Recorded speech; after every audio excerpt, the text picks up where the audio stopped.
El título del mensaje de hoy es ¿Cómo discernir la voluntad de Dios? Dios espera que sus hijos ejerciten el entendimiento en su voluntad.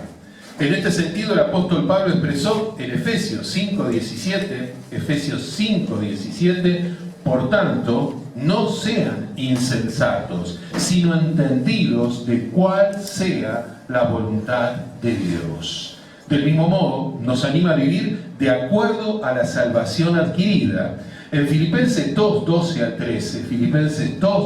13 dijo: ocúpense en su salvación con temor y temblor, porque Dios es el que en ustedes produce así el querer como el hacer por su buena voluntad. La voluntad de Dios tiene que ver con su orientación, con su consejo a nuestras vidas. La voluntad de Dios se halla expresada a lo largo de la Biblia, a lo largo de las enseñanzas bíblicas.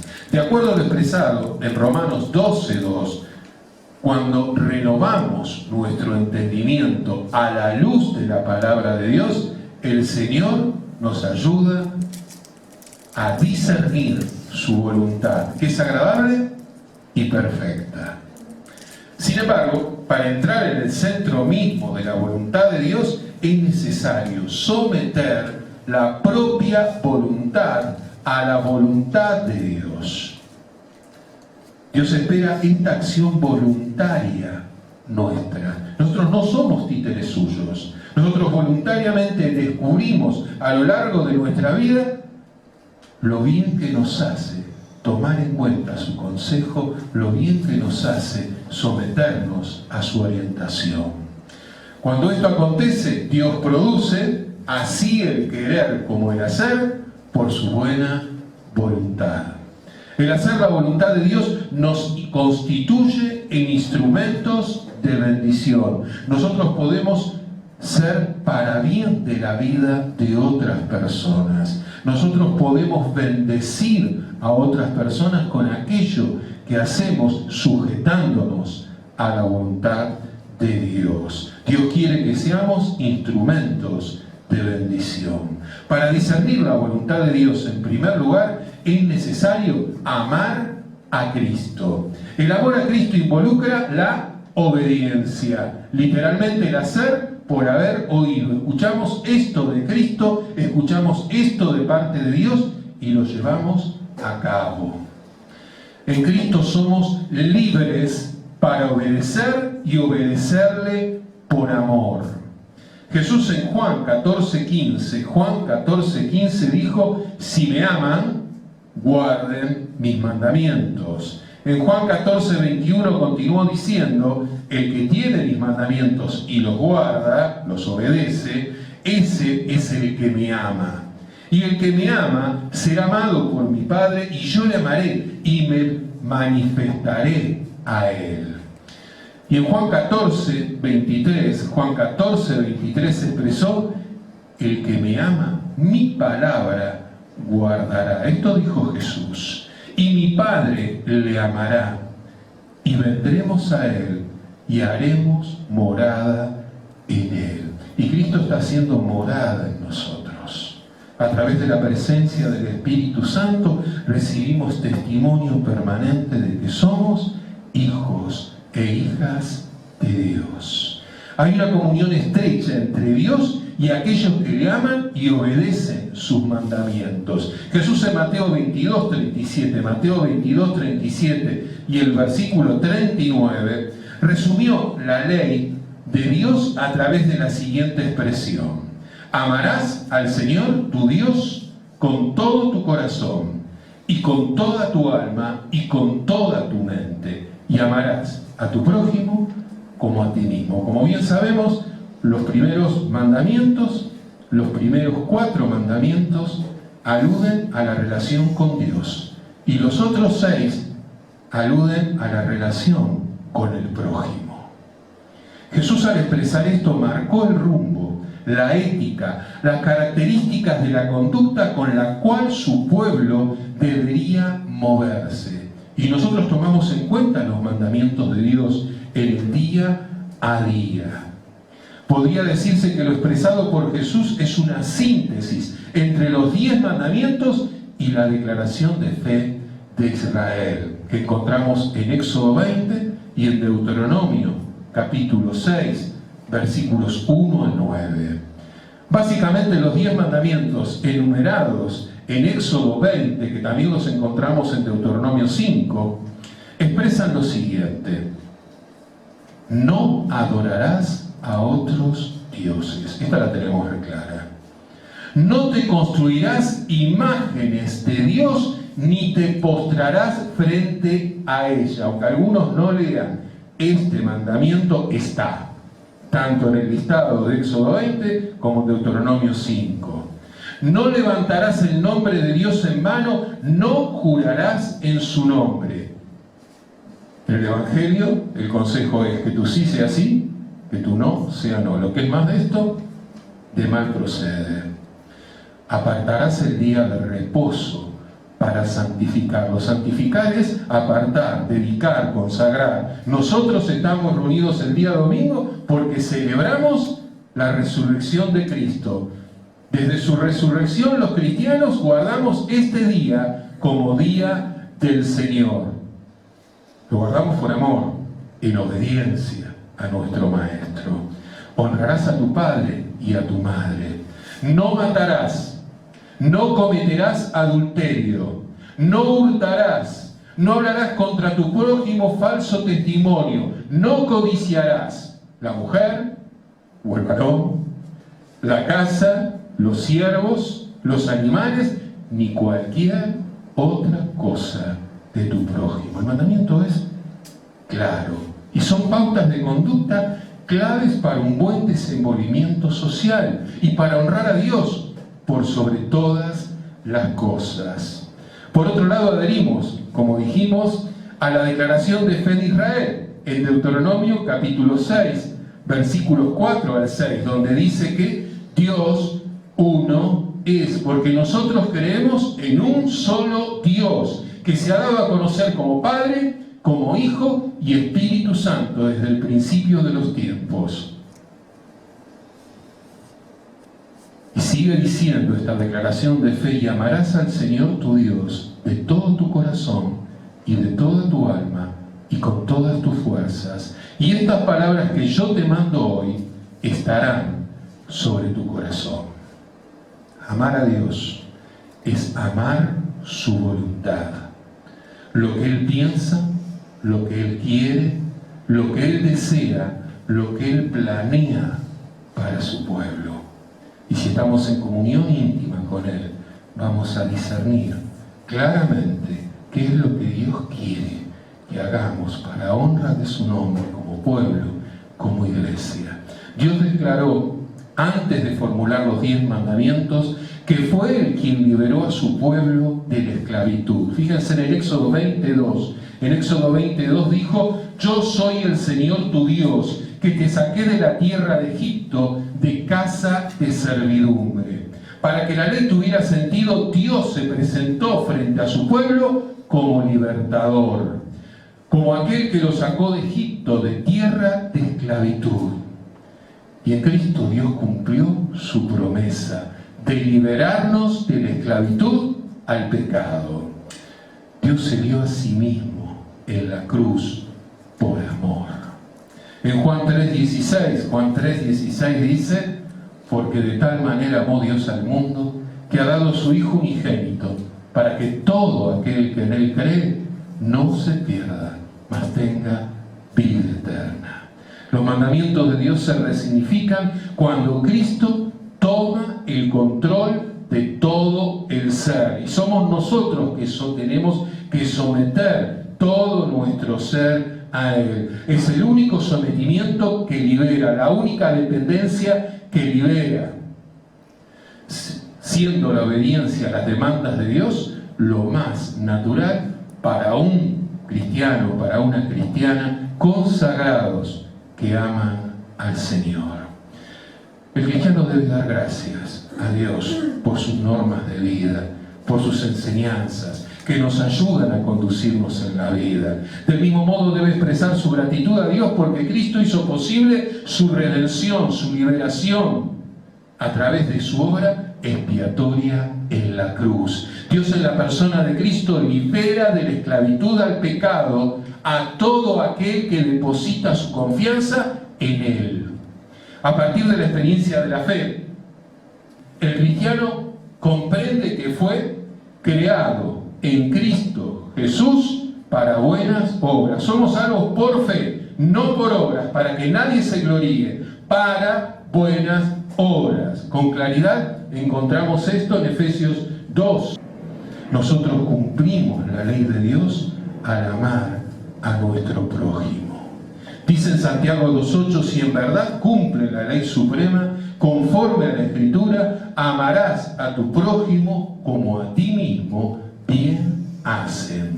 Jesús, de acuerdo a Mateo 5:17, no vino a anular la ley, Él no vino a abrogarla, sino a cumplirla. El propósito de Dios a partir de la fe en Jesucristo es escribir su ley en la mente y el corazón de aquellos que le aman, de aquellos que forman parte de su pueblo.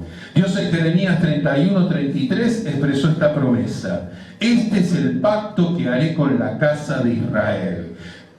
Daré mi ley en su mente y la escribiré en su corazón, y yo seré a ellos por Dios, y ellos me serán a mí por pueblo.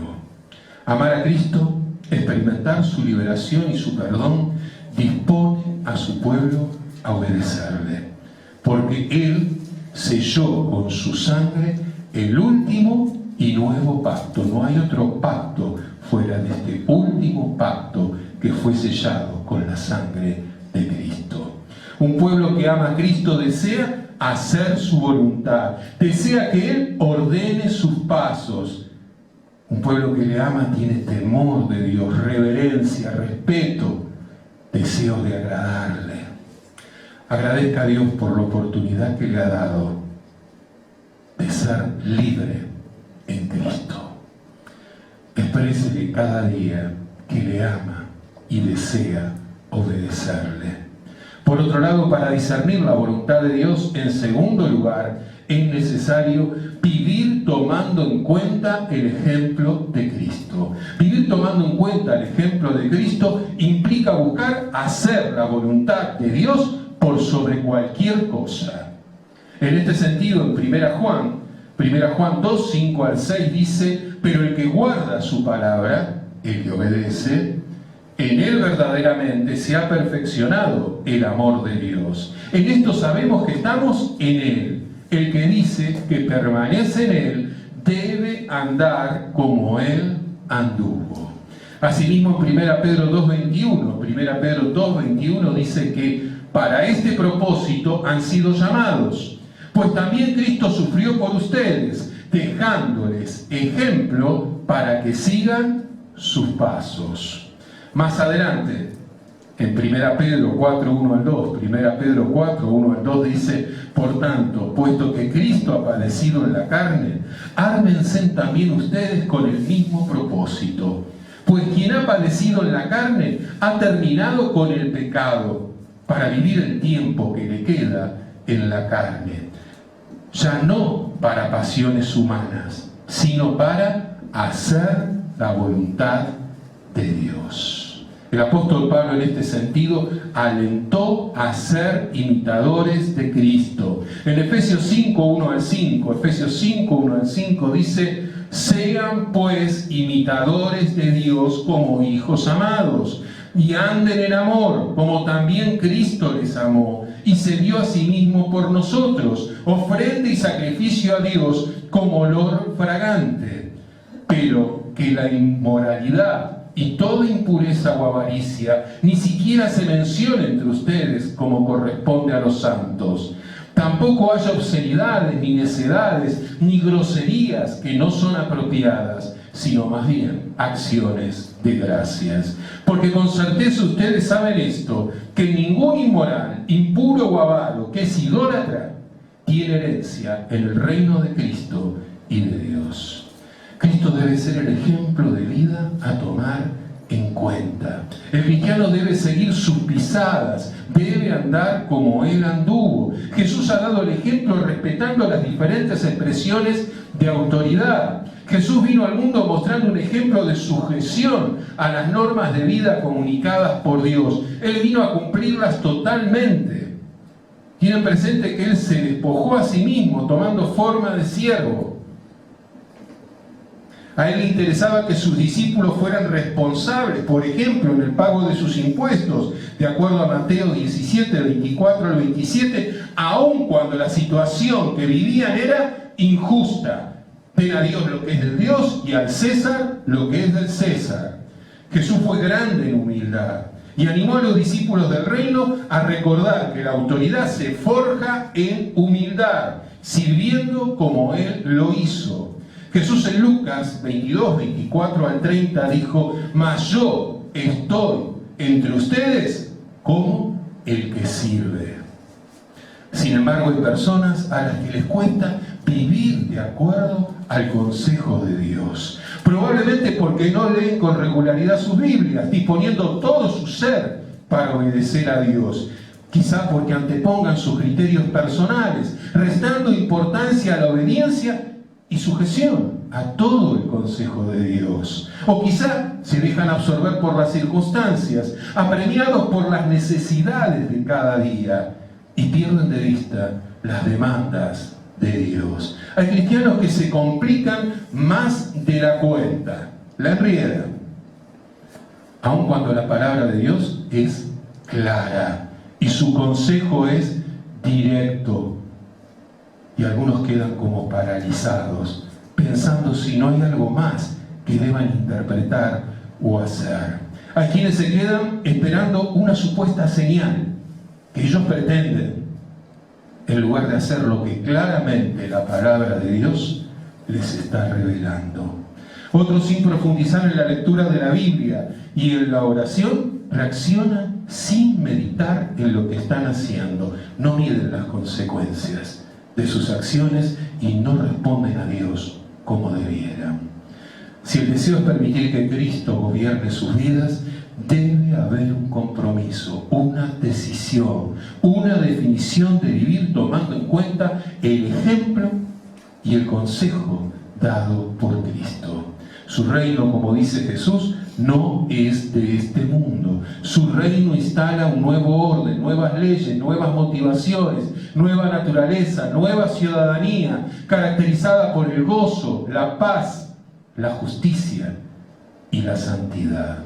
Exprésele cada día en oración su deseo y su decisión de vivir como Cristo, de acuerdo a los valores del reino, sometiéndose a la soberanía de Dios. Asimismo, para discernir la voluntad de Dios, en tercer lugar, es necesario reconocer a Cristo como Rey, como nuestro Señor. Cristo es Rey de Reyes y Señor de señores. Cristo debe ser entronizado en la vida de todo hijo, de toda hija de Dios. ¿Lo cree así? Cristo es el Rey soberano de cada una de las áreas de su vida. Él domina sus pensamientos, sus acciones, sus emociones para vivir en santidad. Él domina el cuidado de su cuerpo para glorificar a Dios también en esto. Hay una construcción particularmente indicada en el Antiguo Testamento que Dios manda se hiciese como parte de la adoración a Él. En Génesis 12:7 dice, Génesis 12:7, el Señor se apareció a Abraham y le dijo: a tu descendencia daré esta tierra. Entonces Abraham edificó allí un altar al Señor que se le había aparecido. Por otro lado, en Éxodo 17:15 leemos: y edificó Moisés un altar y le puso por nombre: el Señor es mi estandarte. Y en Deuteronomio 27:5 dice: además edificarás allí un altar al Señor tu Dios, un altar de piedras, pero no alzarás sobre ellas herramientas de hierro. El altar era un lugar de reconocimiento y testimonio al Dios al cual se adoraba. Significaba comunión con Dios, reconocimiento de su presencia, protección divina y cumplimiento de sus promesas. El pueblo de Dios tenía una demanda muy clara. El altar debía ser levantado de manera tal que representase la santidad del pueblo, el cual no debía estar contaminado con las costumbres paganas y debía estar apartado especialmente para Dios. El pedido de Dios era que el altar fuese construido con piedras enteras, sobre las cuales no se haya alzado hierro, no fuesen piedras talladas. Esto implicaba dos cosas. Por un lado, que nada extraño, ni herramientas ni personas entraran en juego para construir el altar. El motivo era que los israelitas todavía no estaban capacitados para trabajar con hierro y por tanto corrían el riesgo de tener que pedir cooperación a naciones extranjeras y paganas. Por otro lado, el otro requisito era que eran piedras que no fuesen talladas. El requisito es que las piedras no fuesen talladas, porque cuando eran talladas era para levantar altares a los ídolos de otras naciones. Dios en sus mandamientos indicó no adorar ni postrarse frente a imágenes. Dios no puede ser contenido en una imagen. Dios no quiere que se confundiese un altar dedicado a Él para enaltecerlo con otros levantados para adorar a ídolos. El altar es símbolo de la presencia de Dios, comunión con Él y fidelidad a Él.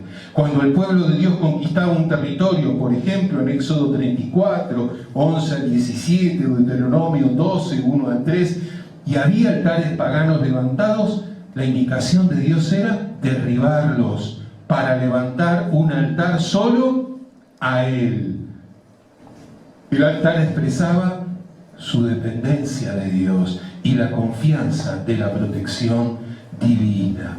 Vueltos de la cautividad, debilitados, pocos en cantidad, debían establecer una relación firme y estable con Dios. El pueblo siempre comprobaba la fidelidad de Dios, pero no siempre Dios contaba con un pueblo fiel.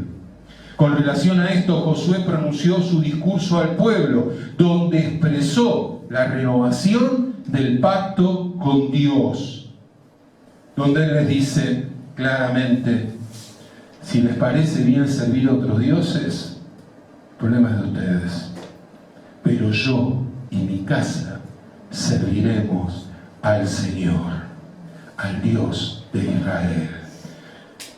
El planteo es: quiten los dioses ajenos, inclinen su corazón al Dios de Israel. Esta expresión indica que Josué estaba apelando al deseo y a voluntad de Dios, traducida en compromiso para con Dios.